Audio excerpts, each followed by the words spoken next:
দীর্ঘ ২ দশক পর শনিবার সিরাজগঞ্জ যাচ্ছেন বিএনপির চেয়ারম্যান তারেক রহমান। এতে উজ্জীবিত বিএনপি ও সহযোগী সংগঠনের নেতা কর্মীরা। ইতিমধ্যেই সিরাজগঞ্জ সদর উপজেলার বিসিক শিল্প পার্কে নির্বাচনী জনসভায় তারেক রহমানকে বরণের জন্য সব রকম প্রস্তুতি নিয়েছেন দলের নেতাকর্মীরা।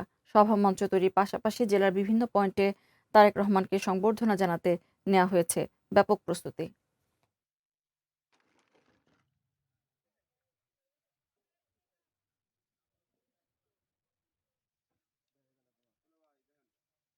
সিরাজগঞ্জ তো বাংলাদেশের মধ্যেই, তাই না? তারপরে আবার আমরা একই এলাকার লোক, বগুড়া সিরাজগঞ্জ তো একই। শুধু উনি বগুড়ার, যেমন ওনার পিতৃভূমি, তেমনি সিরাজগঞ্জও পাশাপাশি।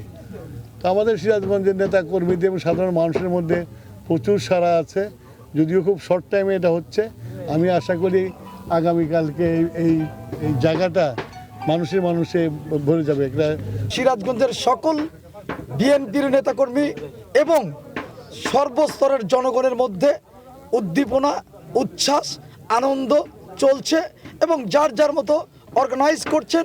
এবং বিশেষ করে মানুষের মধ্যে একটি আগ্রহ, সেটি হলো তারেক রহমানের বক্তব্য শোনার জন্য এবং তারেক রহমানকে দেখার জন্য অনেক মানুষ আসবেন।